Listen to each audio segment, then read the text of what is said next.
I don't have enough money. My staff isn't where they need to be. Marketing is this, marketing is that. What do I got to do? Embrace for contact. Growth is where uncomfortable is, right? That's where we grow. We grow when we're uncomfortable. The same thing with your muscles, and you work out, you soar. It means you're getting stronger. I mean that's what it's all about.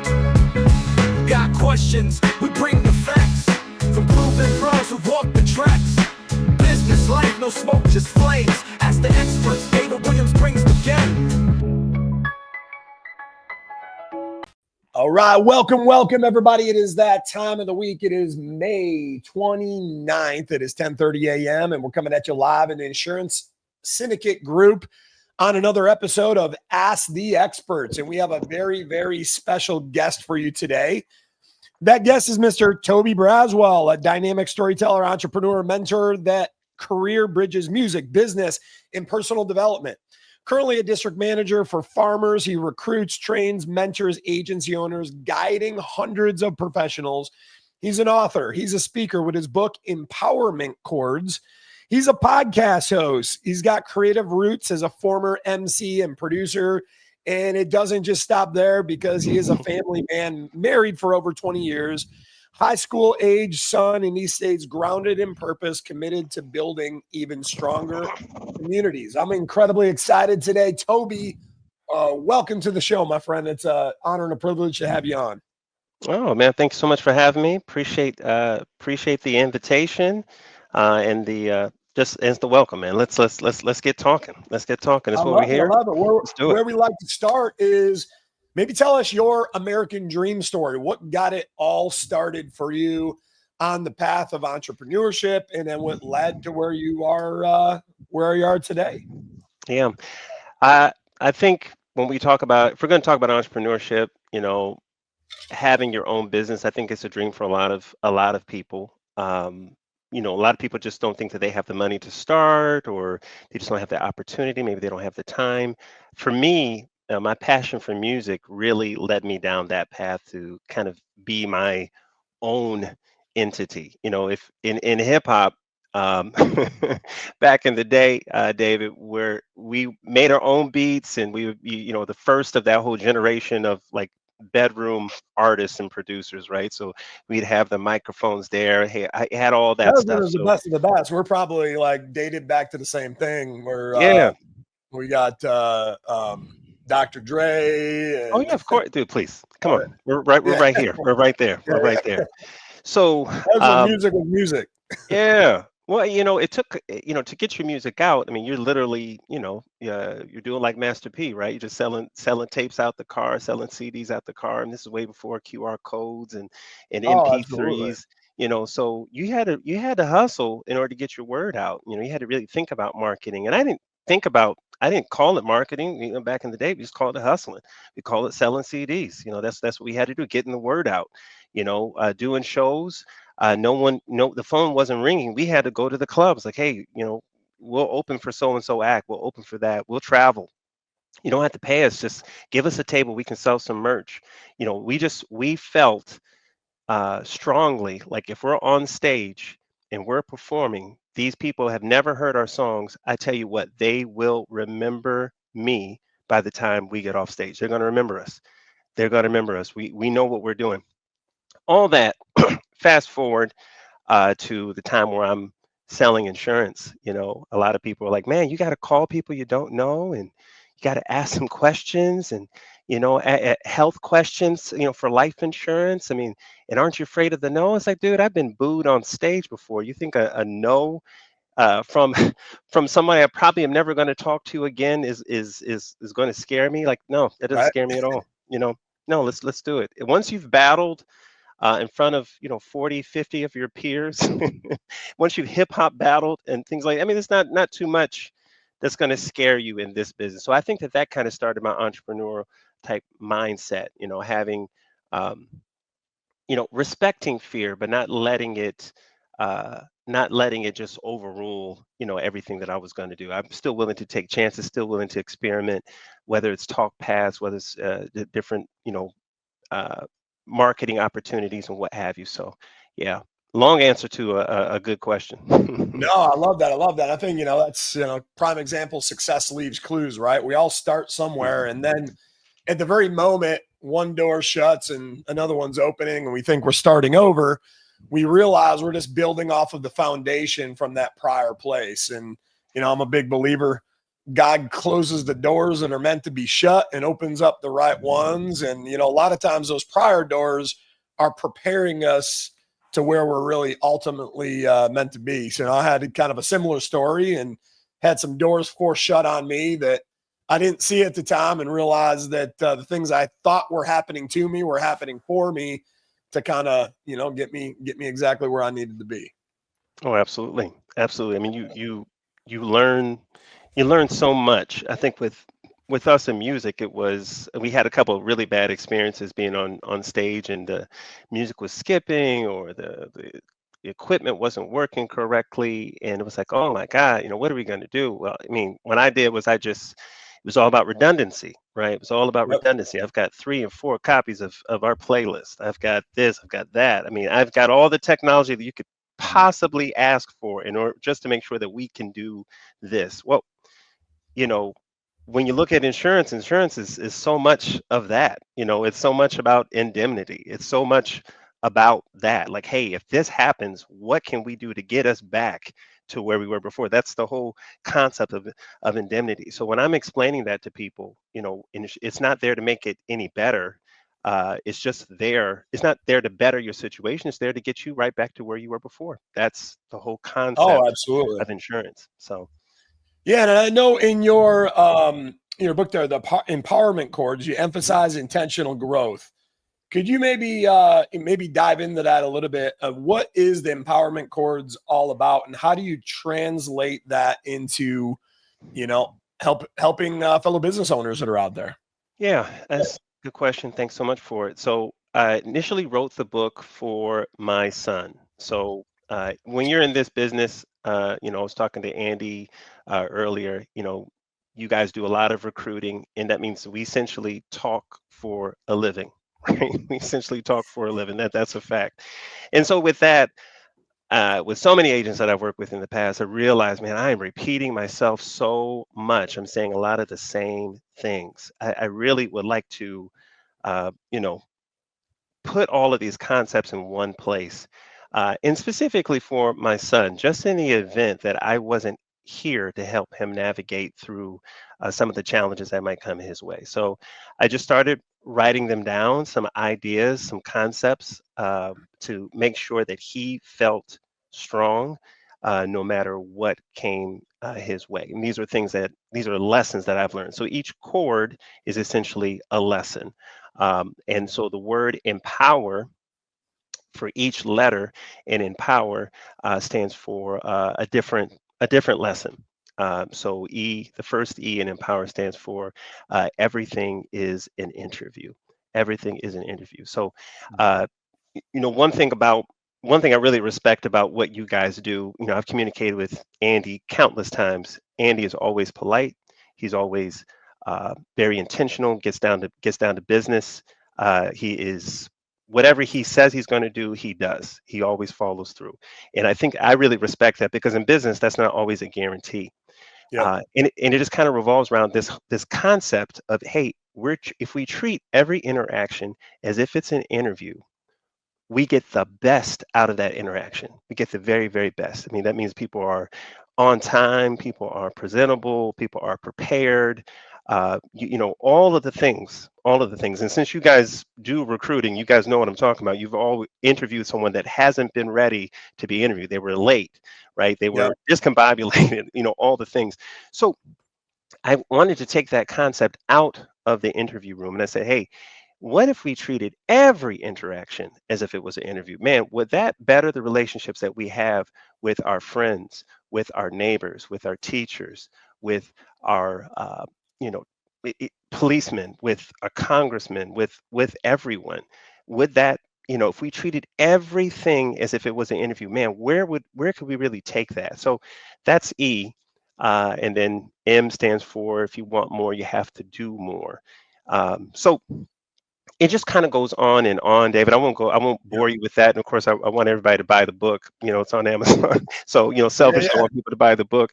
But, it's just concepts to kind of build on. And I use that with agents because I think these same concepts can be used, in business, treating every interaction with your customer as if it is an interview. You never know, how much influence, how much money, how many referrals you can possibly get from this one individual. So treat everybody like they're gold. I think that And uh, kind of what I'm hearing there is like really what you're just doing is treating it's not about you, but you're treating that person that's in front of you like the main character of their own story because that's what it is at the end of the day. And I think that just creates a total different, um, I guess, a total different level of value in that relationship totally, when you do that. totally. I mean, you're treating, when you're interviewing someone, you've read their bio, you've read their resume. You're prepared. I don't believe in luck. I believe in prayer and preparation. So I think that is so much more important than luck. And like you said, a guy Yeah, kind of puts success you. is when opportunity meets preparedness, right? That's it. Yeah. That's it. And you said, talk about, doors being closed. And, I think we talk about intentional growth, and you have to really be intentional, I think, even with your prayers and what we ask for, uh, because I feel like we could pray for the wrong thing. We could pray for success and for something that's not really meant for us. And God will sometimes give it to you. So you have to be really careful about what you pray for. And to me, I just want to be where I'm supposed to be. Yep. I want to be where I'm supposed to be. When I interview people, I say, okay, hey, I want to be transparent with you. If I think this is for you, then great. If I don't, I'm gonna tell you. And if it's not with my company, maybe you're supposed to be with another company. I have no problem with you going over there. I know people over on that side. Hey, I will introduce you. I want you to be the very best. And if I can be a breadcrumb on the way to your success story, then let me be that. If that's my role in your story, then let me be that. Because it's only going to help me in the end. I want somebody, I've had people do that for me, and I just want to pay it forward. No, absolutely. And then, a mentor of mine would say it's like staying in alignment with your assignment, right? I think Mm, there's what we want sometimes, and then there's what God wants. I think there's good ideas, there's great ideas, and then there's God ideas. But if you're channeling a God idea and you're in an alignment with your assignment, I think that's where, all the magic happens. That's where the true growth happens. We're really leaning in. And then, on the topic of prayer, I'm a big fan of this. We talk about faith all the time on the show here. mm-hmm, It took me a while in my career to realize that, sometimes our prayers are answered in different ways we might not understand in the moment. And I started to realize, hey, a lot of my prayers are being answered in the form of challenges. Why is this mm, happening to me? Why is this happening to me? Why is this happening to me? Until I had a mindset shift and started shifting that thinking and that self-talk to, well, this is happening for me. Because I started to realize that on the other side of each one of those challenges, to get to the blessings that we're meant to have in our life, we have to go through obstacles, challenges, and tribulations because that builds the strength, the resilience, and all the principles that we need to harness inside in order to be a good steward of those blessings. So a lot of times when you're saying, hey, my business isn't going the way it is, well, pay attention, sit up front, take good notes, because that might actually be the challenge you're facing today, the very answer to your prayers. And if you lean in on it, the other side of that challenge could be the blessing that you've been playing for. I couldn't have said it any better. I love the stay in alignment with your assignment. I'm going to just say that you're the person who said that when I quote it later on. I'm just going to say, hey, I All got right. that from David. But one thing I always say is embrace the contact. I always look at, I love sports. I'm a very sports-minded guy. When you're, you know, on a fast break and you're headed toward the basket and you've got one defender that's right there and the game is on the line, you should expect and embrace the contact. You're going to be pushed. You're going to be poked. You're going to be, all of those things are going to happen. Um, and that means you got to come with the right amount of force. You got to come with the right amount of direction. You got to have your mindset's got to be on what is the goal. The goal is to make the basket, put the ball in the hoop. That's the goal. Embrace for contact. And so we can say the same thing when it comes to success and trials that come your way. Hey, I don't have enough money. Hey, my staff isn't where they need to be. Marketing is this, marketing is that. What do I got to do? Embrace for contact. It's gonna happen. So what are you gonna do about it? What are you willing to do? And you got to challenge yourself. And like you said, it's when some people say, hey, success is on the other part of hard. And I always say that growth is where um, uncomfortable is, right? That's where we grow when we're uncomfortable. The same thing with your muscles, and you work out, you soar. I mean you're getting stronger. That's what it's all about. So No, no, absolutely. And then I know you don't know my story, but I'll give a quick high level overview of that. But it's really a testament about what we're talking about today, very similar to yours. So, I was foot forced into entrepreneurship back in 2009. So I was climbing the corporate ladder, didn't know what I didn't know. And, I thought I was, hey, I'm going to be, a regional, keep growing up. I was working with a company, probably a lot of people know, Circuit City. oh And, yeah. climbing the corporate ladder there, and then woke up one day and couldn't walk. Oh, Doctors told me that I was going to be on disability for life. I got forced off of work for about 6 months, got to the 6 month mark, and I had a decision between fear and faith. And I had to listen to my doctors, stay off of work on disability, and be an almost child. And I believe God makes utmost children that are meant for more. And that just something spoke to me in my heart that I wasn't put on this planet to be a guy laying on a couch on disability, despite what the professionals are saying, my doctors are saying. So I got to that 6 month mark and I had the tipping point. I still wasn't well. They told me I was going to be on disability for life, but they couldn't hold my job anymore. So I made a decision to, push through the fear, push through the pain, went back to work. 90 days later, all of a sudden Circuit City goes chapter 11. I'm like, God, what are you doing to me? And now what did wow. I do to deserve this? I'm dealing with health issues. I'm broke. And now I'm about to be jobless in 90 days. But little did I know, nothing was happening to me. It was for me. I prayed on it, ran into the friend of the family that happened to be in the insurance business with Allstate.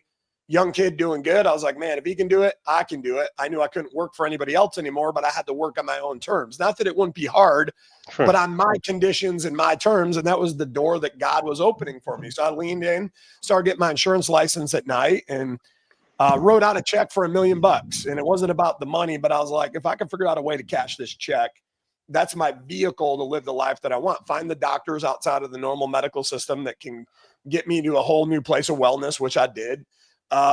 Give back to my wife a life better than, the doctors were painting with a guy being on disability. Give back to my parents that, really sacrificed everything for me, and just looked at that check every single day and, prayed on it. And then all of a sudden, 2 weeks later, an insurance brokerage across from a DMV goes out of business.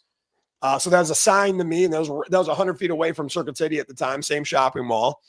I was like, that's going to be my location. I just had to find the money because I was broke as a joke at the time. And all of a sudden, 3 weeks later, the liquidators of Circuit City come to me and they're like, David, we got to get rid of all the open merchandise.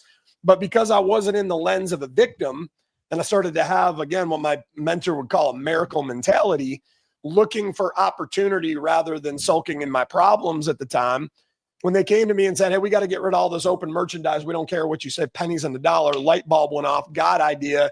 Well, what if I took the last $7,000 of my name out of my 401k right now and bought up all that merchandise? So that's what I did. Bought up 70, 80 grand worth of merchandise, flipped it on eBay, sold all that, raised the capital I needed, pay off my debt, start my first insurance agency. And then we scaled it to $22 million company, and ended up cashing that check and making it come to fruition. And I guess I just share all that to say this, that many other people are out there, and I'm nobody special.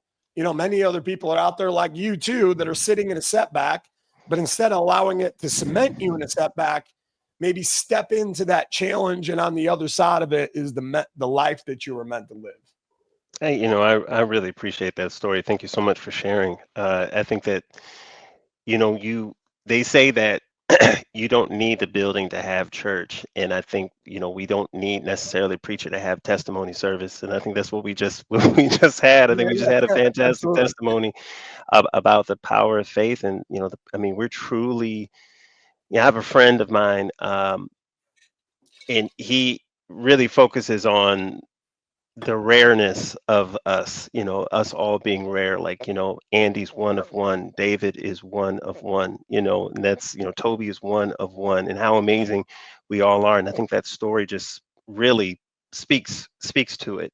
There's another quote there my mentor likes to say too. Tim Story. He says, "We were born an original, so why die a copy?" Mm, Right? Like everybody's trying to be like everybody else, but we're all born an original, so why die a copy trying to be like somebody else? yeah, that's powerful. That's powerful stuff. But I love these stories because I think that everybody has them. Everybody's had hardships. A lot of them are just a little bit different.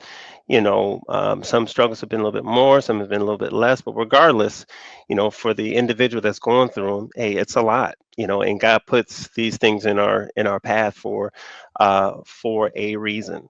For a reason. So I'm just thankful for the challenges, and like you said, it's all mindset, right? Instead of playing like the victim, now I'm Yep. like, hey, I'm thankful for the challenges. Yep, put that in my path. Let's go, because put it here. I'm not I'm not asking for additional problems. I want to make that. I want to talk to God right now. I want to make that clear, and not asking for Oh additional yeah, issues, absolutely. right? But at the It's same just time, it's just reframing, right? So yep, it's just like it's reframing. the same thing we talk about, like negative emotions all the time. You got stress, you got anxiety, but I find like stress and anxiety comes when you're worrying about the past you can't change, or you're worrying about the future you can't control. But where your feet are and focused on the now, and then you reframe that. Hey, this isn't stress. This isn't anxiety. This is pressure, baby. I thrive under pressure. Hmm. Diamonds are built under pressure. And then you start to take a negative emotion that paralyzes you, turn it into a positive emotion with positive intention that now can propel you to the next level rather than paralyze you. And it's all just that perspective shift. A lot of what you're talking about and what your book talks about in the empowerment. Oh, for sure. But I think one of the key recipes in success is you have to be confident in what you know. But you also have to be confident and curious about what you don't know. Yep. Like, okay, I don't know this. That means we have room to learn. When I was, remember coaching my son's basketball team, hey, they're worried about, these kids are stressed to pieces about losing. I said, we called the timeout, like, look, either we win or we learn. Either we win or we learn. If we don't win this game, it is okay. Let us learn. What I always say in football, they always say, hey, fall forward. And I say the same thing when it comes to challenges. If we're going to fail, let's fail forward. Let's Yep. fail while learning. And I find too many, becoming an adult, especially when you get to a certain age, I think that people just want to, like, they wake up one day and they're just like, hey, I'm such and such years old. I'm, 30, 40, or, 50, 51, whatever the case is. And I am done learning. I'm Yep. done learning. I've learned everything I can. I know enough. And that can never be the case, man. Oh, That that's can the most never be the dangerous case. mindset to have. Yeah. Because we never I was know. Yeah. years ago working for Grant Cardone, and in their office, they'd always say the killer of all growth is the idea that I know everything. They said you walk into a conversation with somebody for training and they're coming across as I know everything. You need to solve that problem before you teach them a thing, because they're closed off. And then this morning I was listening to an audio from Michael Singer, and he said, hey, your mind is a thought generating machine, nothing more, nothing less.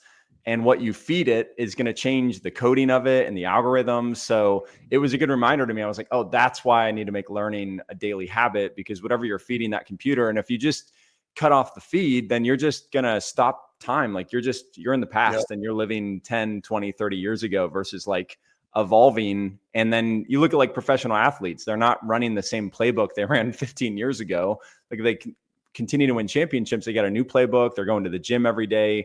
And we always used to say, like, so many people call themselves a professional, but they don't train every day. And if you look at any professional in music or in athletics, they all train every day and they always innovate. But in the business world, everybody calls themselves a professional, when in reality, if you stopped learning 10 years ago, you're actually an amateur, no matter how long you've been on the field. Oh, that's so Oh, that absolutely. is profound. That is profound. And the other thing too is, like, we've got continuing education for our licenses, right? Things we've got to do every 2 years to make sure that that license stays active. And rules change, right? Rules change, threats to, what we do, whether it be, the scams, the phishing scams are getting more high tech, right? The money laundering schemes are better now, right?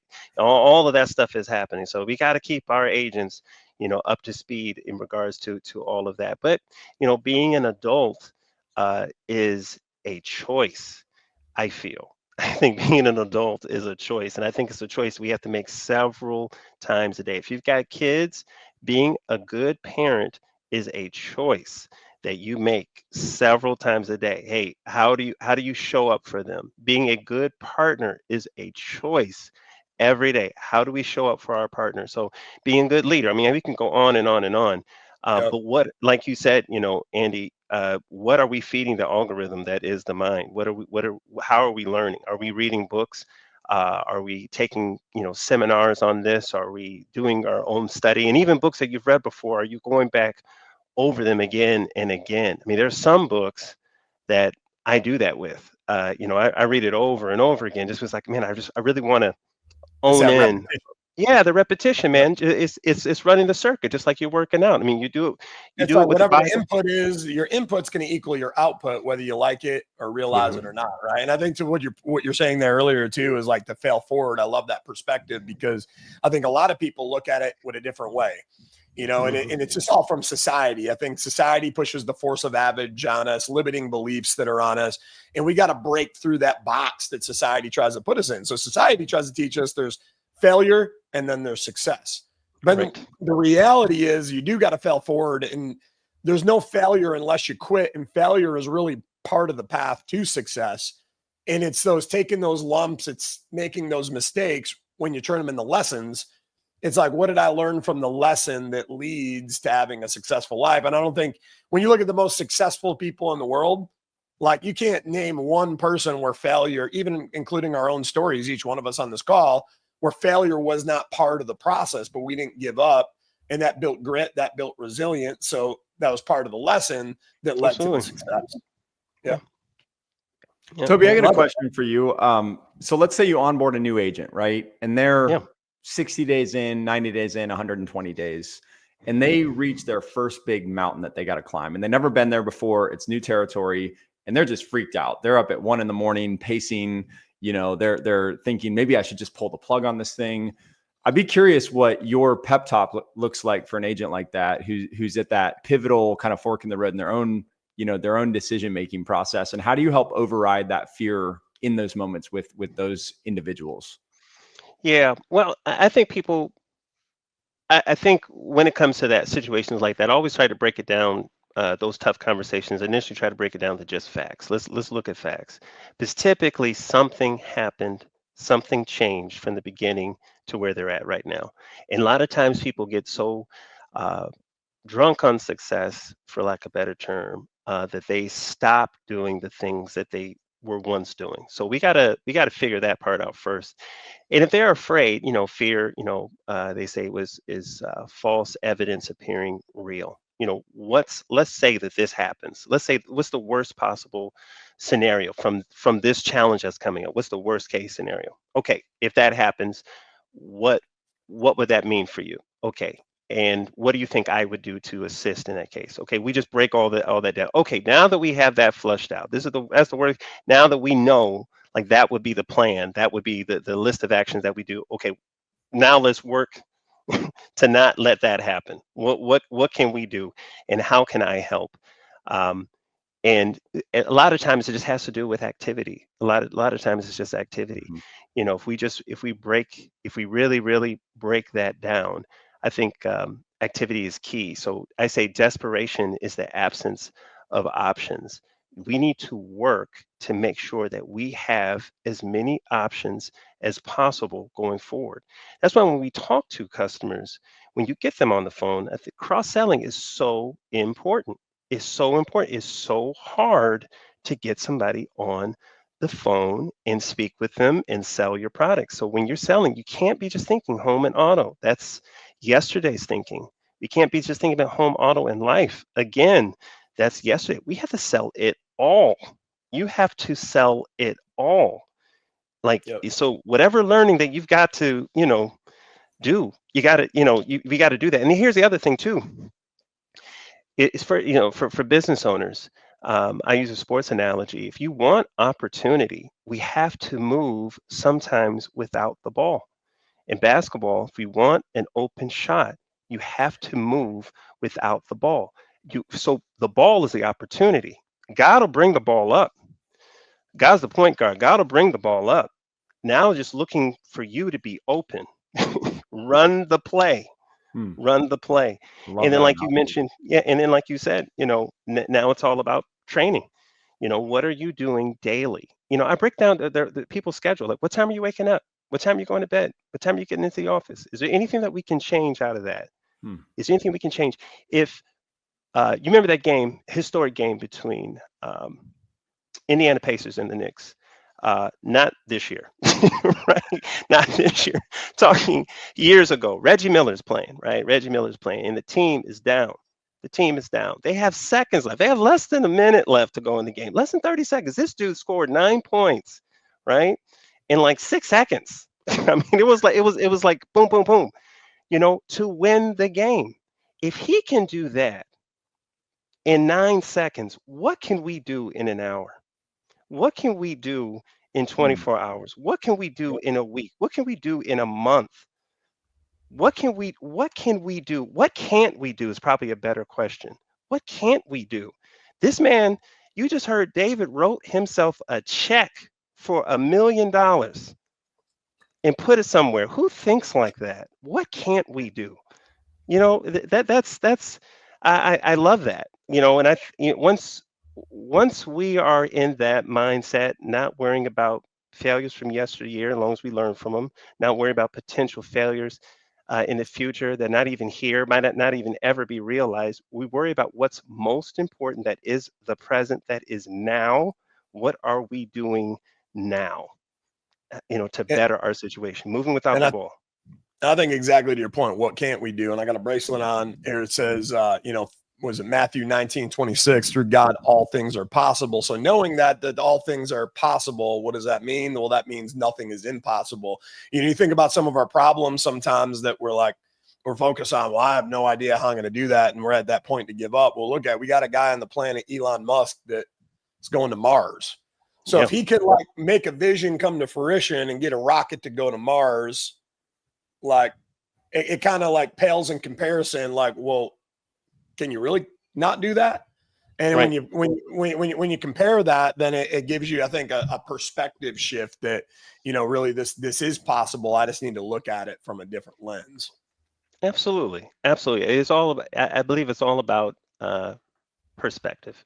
I think it's all about perspective. And, I think, and that's mindset. And that is something that we can control, and, we have to train the mind to think. And sometimes, like you said, input's going to produce the better input is going to produce the better output. So, what we feed the mind, that's why what podcasts are, we're listening to, what songs we're listening to, what books we're reading, all of that kind of comes in play. All of that comes in play.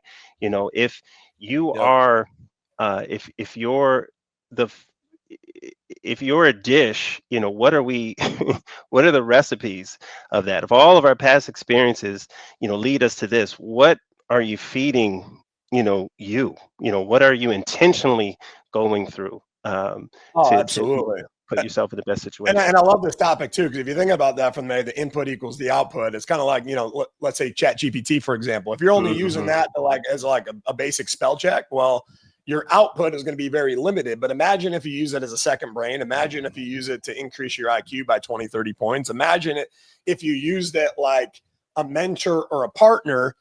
And the better the input of the prompt, the better the output Oh my of the God, result that dude, you're going to get. And I think it's like absolutely. that with relationships and people too. The more you put into the people, the more they pour back into you. And that's why I'm always been a firm believer. I think it's like Zig Ziglar, said it best. You help enough other people get to where they want to go in life. You never got to worry about your destination. That's the input into others that equates in output, whether it's intentionally or not intentionally, to, get everything you want out of life and more. And I think, again, the more and more I'm hearing this, the theme of this conversation, the theme of this show today is that perspective shift, right? And I think it's in alignment with exactly a lot of things you're saying in your book. Yeah. And it's just, how we can choose to see things through a variety of different lenses, a lens that serves us or a lens that debilitates us.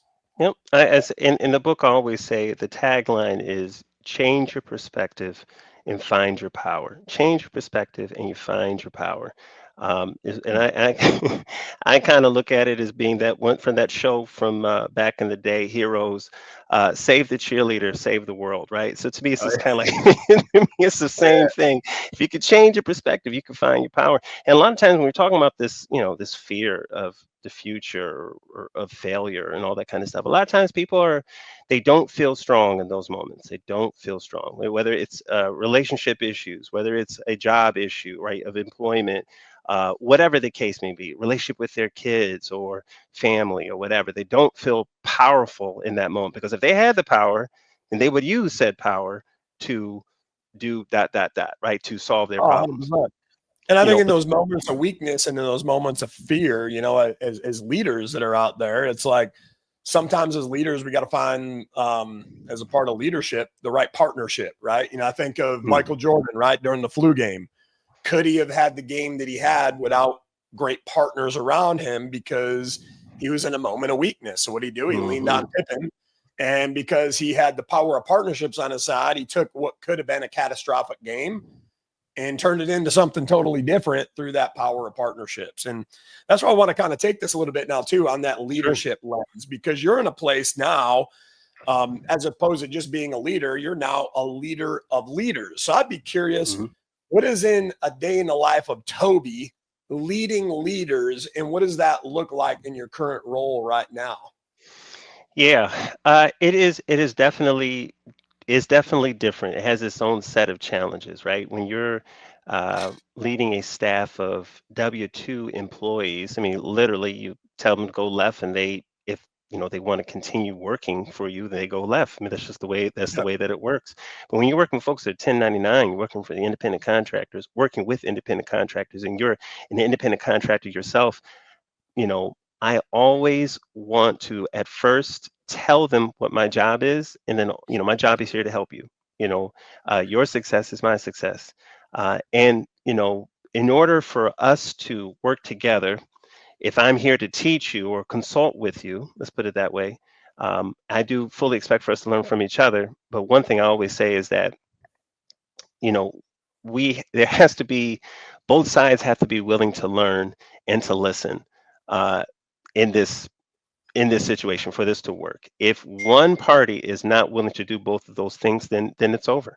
And so I always tell them, say, hey, if you don't want me here, just tell me you don't want me here, and I'm out. Yep. That's fine. Because it'd just be a waste of your time. If you don't want to hear what I have to say, then just you can say, hey, Tob, not today, and that's fine. Because you know I want to pay attention to those signs because sometimes it is all about timing. If you're not ready to receive the message, then um, that's all right. Maybe tomorrow's the day. Maybe next month is will be the time. Maybe it'll never be a time, and maybe I'm not the person. And that's the other thing. And Dave, you brought that up in regards to why Jordan won because he had a team behind him. I think heroes win in comic books typically because they've got partners, right, that will help them, whether it be teams like the Justice League or the X-Men or the Avengers, whatever the case may be. Hey, that's why I have a team myself, to deliver the same message, but just in a different way. If they can remix the message, now we're going back to music, but if they can remix the message, hey, same lyrics, different beat. Oh, this is my jam now. This is my jam now. I love this. Okay, Yeah. so sometimes you just got to remix it. Hmm. I love that. I love that. And can you tell us maybe a little bit about what it was like transitioning from where you are, where you were, day in the life of an agent to where you are today leading, some of the other successful agents? Yeah, it was humbling, man. It was humbling. And I thought I knew a lot. Is- you know, I thought I knew a lot, but I had so much to learn. And Experience doesn't have to be necessarily have to be your teacher, but I certainly learned a lot from my experience, and um, I'm so glad that I took notes. So it was humbling because I had a lot of I was leading people, leading agents that had been in the industry for longer, longer than the time I've been alive. How am I to learn? How am I to teach this person? And just the whole respect thing. Like, Toby, why should I listen to you? Mhm. When I've done this for so, I had to really, really work my butt off to prove to them that I was worth their time. And I looked at it as like being a team. It's like, okay, here I am. I want to be the point guard, and we have a whole bunch of veteran players, and I have to be, my voice wants to be heard in the locker room. What do I have to do? Well, I Yep. got to be the first one in the gym. I got to be the last one leaving. I got to show that you are not going to outwork me. You're not going to outwork me. You're not going to outwork my team. And I'm going to do something different than some of your other managers. I'm going to tell you when I'm wrong. I'm going to tell you when I don't know. If I don't know a question, I'm not going to, BS you. I'm just going to tell you, hey, I don't know, but I'm going to find you the answer. And I'm going to give you my word, and then actually do that, actually get back with you with the answer, and go from there. So that's how I gain credibility. I think there's a number of situations where we had to admit, like, hey, we messed up, Yep. made an error, but I think through that, I think I've been able to earn equity and develop rapport, and that's served me really well in this position and in this company. So No, I love that. I love that. And a lot of times I think when we're leading others, we're coaching others, we're in that role. There's a couple different things. Success leaves clues, and then also people that are maybe sitting in a setback, that leaves clues what not to do as well. I'm curious, what are the commonalities first, and maybe the people that aren't where they want to be, the commonalities and what's keeping them from getting to that destination. And then on the flip side of it, those that are winning, when you think about the ones you represent in the upper 10% or even the 1%, what are the common things that they're doing that are uncommon that are leading to an uncommon result? hmm well, I think when it comes to people, the commonalities with the folks that are not where they want to be is that they have unintentionally or intentionally drawn a line in the sand about what they won't do, right? What they won't Yep. do. And that could be a lot of things. Maybe it's making calls, maybe it's making a change, maybe it's hiring, maybe it's taking a business loan out, maybe it's just communicating with their staff or training, whatever the case. Having that really hard conversation with your staff about, the importance of cross-selling or putting someone on a performance plan or whatever, or just parting ways with someone. What it's all the things that they're afraid of doing and just not willing to do. That's what's holding them back. It's like an albatross, it's an anchor constantly dragging behind them, and they can't get free of it. Conversely, when we're talking about the people that are in the top 10%, what are they doing? They are hungry to do the thing that no one else is willing to do. Yep. They're asking for feedback.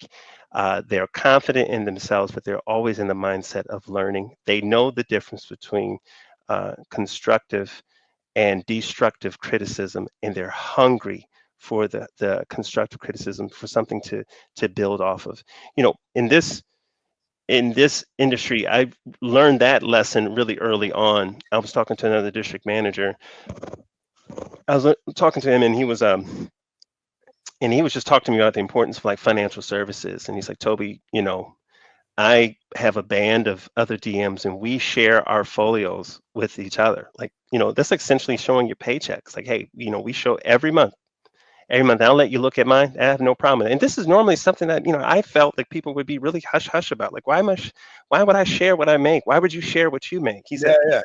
and he's like, dude, I am, that represents my effort. This represents my effort. I'm showing you, and I have no problem in doing it, because unless you're willing to make the changes, you'll never catch up. And Yep. I look back at that as like examples of people that have worked out with Kobe in the past. Kobe's like, yeah, you want to work out? Cool. Practice starts at 5 a.m. Like, be there. Like, be ready, like be ready to go. Like you should already be sweating, and people are not willing to, a lot of players are not willing to put that kind of time and effort in. Well, there you go. Then you're not willing to be the top 10%. And No, absolutely. that's And I that. think there's so much good there to unpack because I mean, that goes back to perspective, kind of, I think perception shifts again there as well, right? And some of that force of average that tries to put us in that box again, because what are we told? It's impolite to talk about money. Money, Mhm. root of all evil, right? So then all of a sudden we're conditioned. Well, I don't want to share my paycheck with this and that. Well, what's the root cause of divorce? What's the Money. root cause of homelessness? Hmm. Everything is the lack thereof. And while I agree we shouldn't worship money, but it's a Sure. tool. And I don't think we're ever taught that even at a young age in school, right? So we got a program where we lead other kids every other Tuesday night for free. I'll come in and I'll teach kids and parents, and we teach them the opposite of what a lot of times society is trying to teach them, that, hey, money isn't the root of all evil. It even says Sure. in the Bible, it's like the worship of money is the root of all evil. But it can be a great tool if you look at it through a different lens. If I'm trying to impact the world positively, if I'm trying to live a life of freedom, and I look at money as energy, and that energy is fuel for freedom and fuel for impact. Well, that's not in the lens of greed, but that's helping me stay in alignment with my assignment. And with that perceptive shift, if we have a different relationship with money, one would think our lives are going to get better. There's going to be less divorces, there's going to be less people that are homeless out there. And it's just Hmm.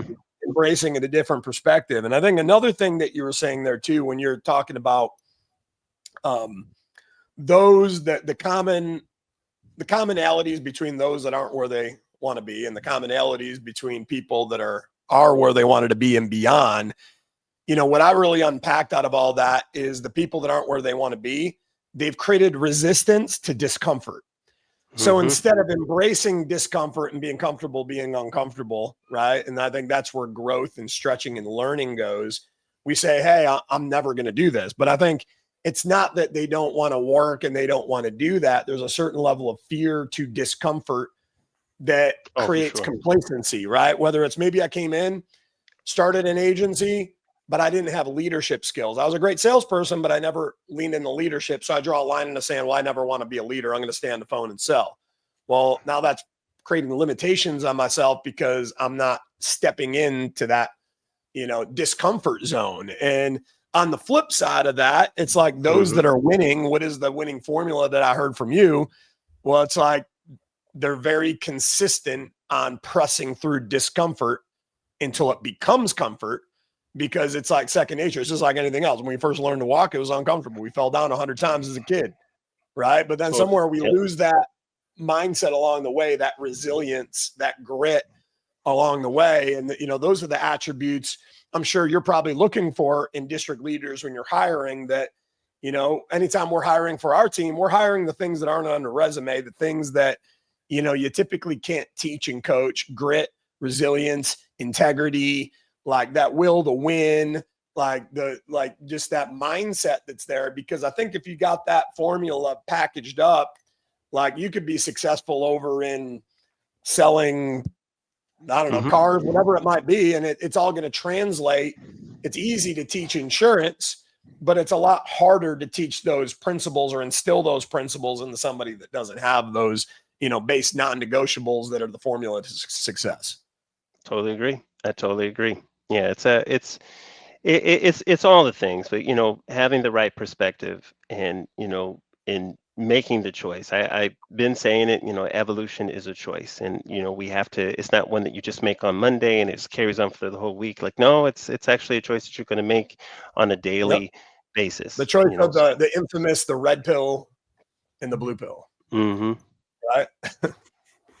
And 100%. sometimes it's like that red pill is like, that might look like discomfort, and it's like, what do I choose? And I think once you start to realize the patterns of our choices, what seems like an easy choice today, well, I'm going to take the blue pill because it's easier, leads to a difficult life tomorrow. But then maybe on the opposite end of that, what seems like a difficult choice today, taking the red pill, leads Hmm. to an easier life tomorrow. So it's like, which one do you want? Life's going to be hard either way. Life's going to be easier either way. But it's all in the choices that we make. Absolutely. Absolutely. 100%. No. And one of the things, if you don't mind, I want to dive into is a little bit more of the nitty gritty on culture, because I was reading through your background and your focus on culture. And I'd love to understand, when you come into an agency and you're looking around at anything other than marketing or, outbound calling, but you're looking at the culture of that team. To Dave's point on like the top 1% or the top 10% of agents and the leadership mindset that drives those top performers, I'm also curious for those top 1% or top 10% agents, what do their cultures look like as opposed to the ones that are maybe on the bottom of that list any given month? Yeah. So I think the culture of that top 1% in general is that they have a mission statement. They literally handle it. It's a company. They literally handle it like, hey, we're on a mission. The mission this week, or the mission this month, or the mission this year is to dot dot dot. So they have goals that are defined, aspirations that are defined, and their whole team knows. So it's a culture of, you know, same goal, but it's also a culture of communication, like effective communication, constantly talking about what time it is. Saying that we haven't, I heard, from our company, some of our leaders is situation is boss.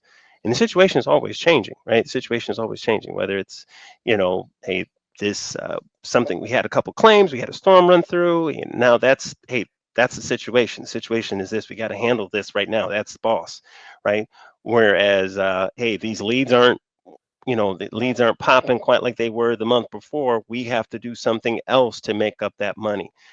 So I think that, so a culture where everybody knows the goals are aligned, culture of communication, a culture of constant growing and score keeping.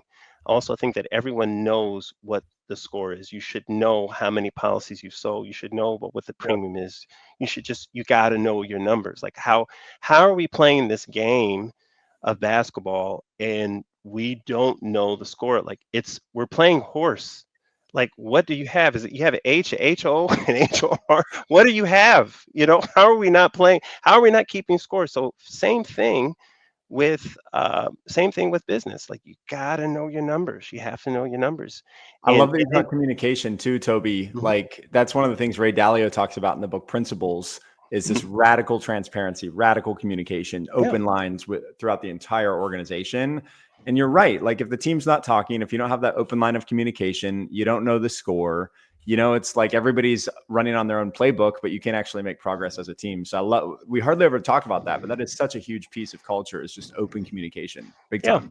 Yeah, open communication. I think I think that's crucial, because a lot of times your staff will tell you what's wrong.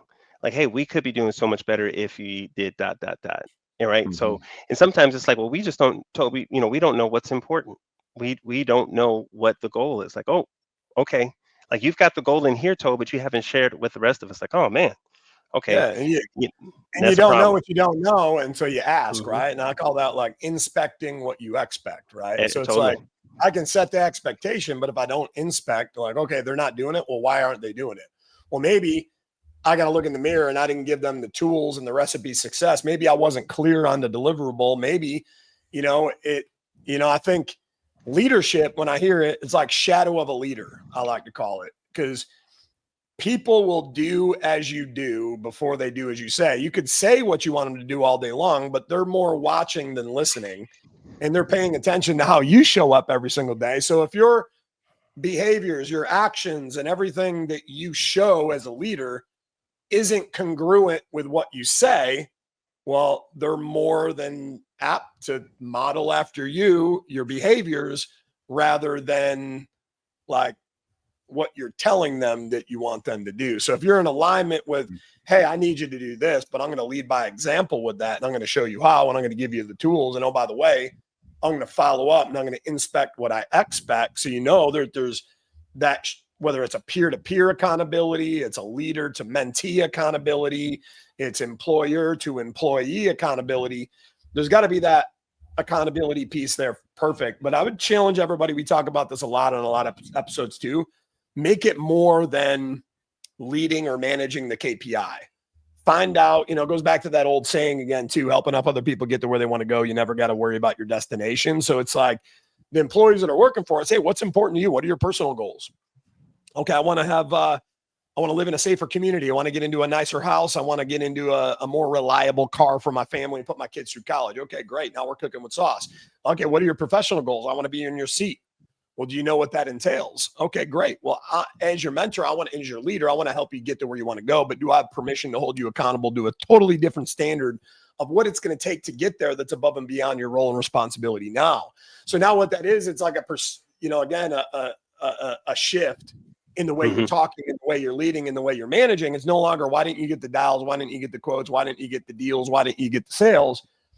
Hey, what's going on today? Well, I'm having an off day. I got in a fight with so-and-so, or I got this going on. Well, is that fair to little Johnny or little Jane that you have up on the vision board there to put them in a safer community, a better house, and a more reliable car, and get that college education? Is it okay that because you're here 8 hours anyways and you decide to not show up, that they got to wait another day, another week, another month, or maybe in another year to have those things that they deserve to come to fruition because you just chose not to feel like it today? That hits different. That's a different conversation than give me more quotes, give me more dials, give me more sales. It's connecting purpose. Again, back to your book, it's connecting purpose in aligning that with, their assignment. And then when you help them make those professional and personal goals come to fruition, like your goals as a byproduct come to fruition. Oh, I totally agree. And we, I guess, Andy, to kind of piggyback off of some, what I was talking about earlier and what David just mentioned, one of the other things I like to do with them is, project what they, let's do projections about what the future is going to be. And I do this with my staff all the time as well. And I encourage my agents to do this because we have this whole mindset sometimes when an agent finds a really good producer and they're like, mine, all mine, and can't go anywhere else. And it's like, look, that is that individual could quit tomorrow. In fact, they can quit today, right? But what we have, let's be different. Let's be different. What's the one thing that we can be different with? Because I learned this a long time ago when I had a similar experience with staff that I thought was invaluable. It's like, you know what, man, I'm not doing that. I'm not doing that. But it just that whole fear thing is just, we can't work under that. So now I tell all my employees that, hey, for the time that you work here, I want you to be the very best. And my goal is for whatever is destined for you, I want you better when the time you leave. That's me help you be better. And that just kind of feeds into what David was talking about. It's like, I'm not worried about me because I have faith that this will all work out the way that it's supposed to. Will it be difficult? Will it be hard? Of course, it'll be difficult, to replace that skill, that knowledge. But I'm confident that it can happen. And but my thing is just, I just want you to, you, my staff, or you, my agent, to know, hey, I'm for your success, and I feel my success will be a byproduct off of that. So I think once they can adopt that mindset that, hey, Toby's sincere about that. Yeah, absolutely. Absolutely. In fact, I'll put money on it. I've paid for classes for people to get better. I paid for courses for staff to get better, for skills that, yes, they will help them out on what they're doing right now, but they take those skills with them, to the next job. I've done that. You got to be about it. Love that whole concept of shadow of a leader. I think that is really profound. It's like, what shadow are we casting every day, right? Yes. Exactly. I think that's a question that business owners have to take into account. Even the way that they show up, like literally, how do you show up? Like, I like to dress a certain way because I feel better when I dress up, right? Listen, growing up in the church, no one fought in khakis, man. No one fought in khakis. So he's just doesn't. We had church clothes. What are we doing? Like, I'm not. We have some stern words, but what we doing? We're not fighting. We're not doing this. I like how I feel when I'm dressed up. 100%. And so, however that looks for whoever, but how you show up literally affects your staff. Your staff's going to up their game as well, and that's what we want. That's what we want. No, I love it. Well, this has been an amazing episode. You just dropped so much wisdom, so many knowledge bombs. It's been an honor and a privilege to have you on. And as we're, wrapping up here, what I like to ask everybody at the end of the call before we get into how do people work with you? How do people join your team? How do people follow you? What I'd like to ask you, if, this was like your last day or maybe your last week on earth and you had to look at it through that lens, and feel free to take a moment to, think about this question. But if you were to leave something behind that was designed to sum up your legacy and leave people better off, what would be that one thing you want to be known for that, because we're all going to be one day or, long and gone. What would be that one thing you want to be known for that sums up your legacy, that creates that butterfly and that ripple effect for decades to come? I think for me, it would be that optimism and having faith are beautiful, beautiful concepts that need to be practiced on a regular basis. And I think we have to,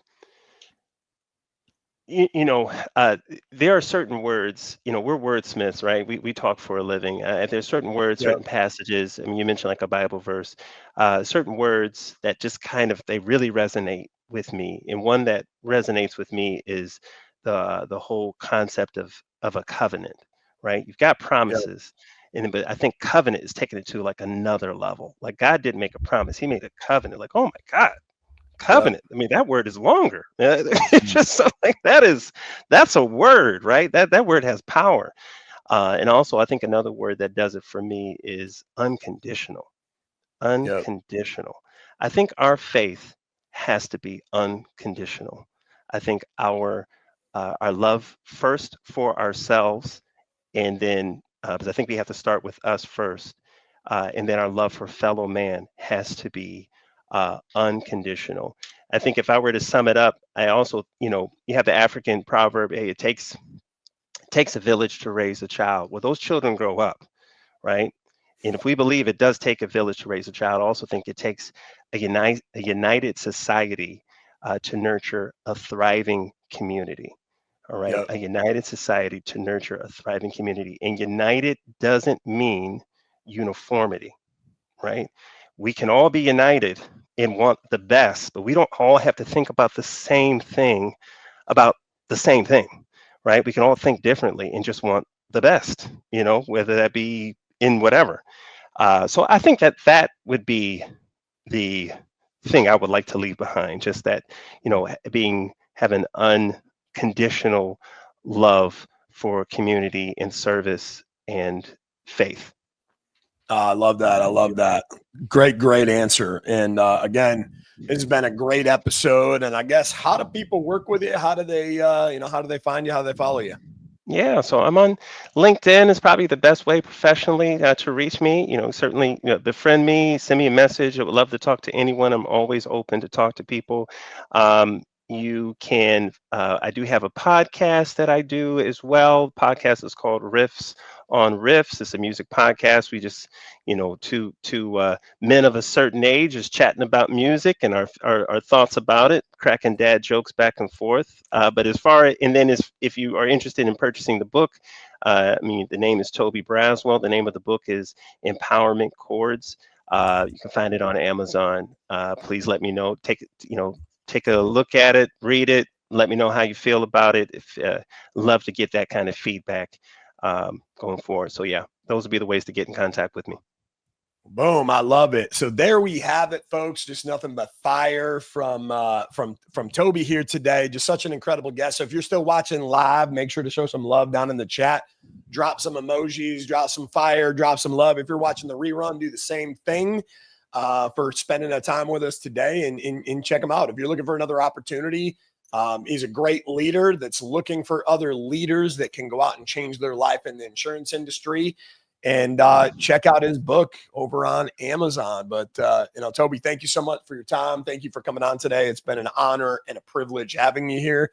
And everybody, this has been another episode of Ask the Experts, and we'll be looking forward to next week, same time, same channel, with another expert coming live to you to give you the raw reality, how to get out there and win.